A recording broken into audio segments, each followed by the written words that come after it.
अगर आप स्कैम 2003 को पूरा साथ में देखोगे तो यू रियलाइज कि अब्दुल करीम तेलगी की लाइफ सिर्फ एपिसोड 5 तक ही है। उसके बाद it's entirely downfall.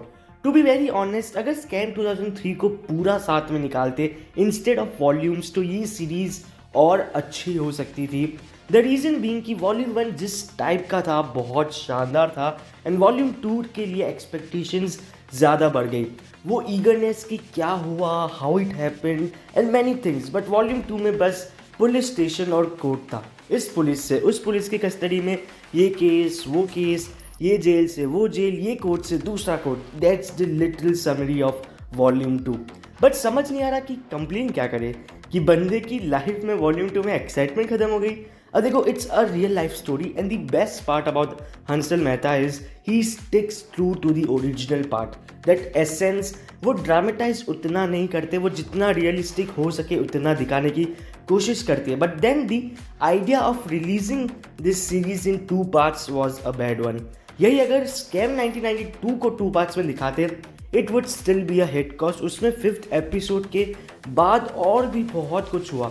But in scam 2003 after 5th episode her episode मानो एक सा था। कई रेवलेशंस थे, वरना कस्टडी का खेल चल रहा था। लास्ट एपिसोड में बहुत कुछ हुआ एंड काफ़ी फास्ट पेस हो गया show.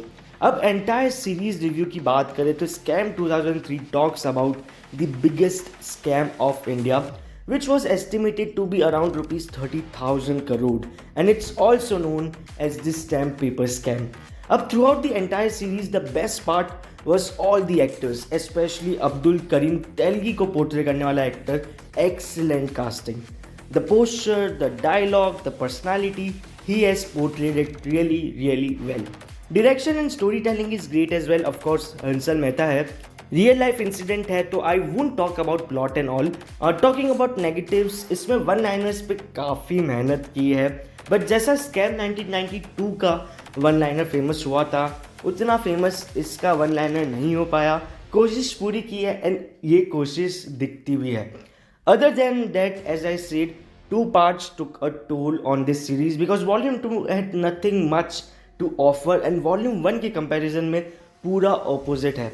Yes, we get to know about scam and about everything and it's a real life incident. तो जो हुआ वो ही दिखाएंगे। बट अगर हम इसे एक सीरीज पॉइंट ऑफ व्यू से देखें then the entire volume 2 felt same and comparatively lags behind volume 1। Well, do watch the entire series in one go, that will be a much better experience. ज़्यादा volume 2 से expectations ना रखना। Scam जानने के लिए you should watch it. उसके साथ क्या हुआ, कौन कौन थे, the political involvement and lot more. That's all for the review. मिलते हैं किसी अगले वीडियो में।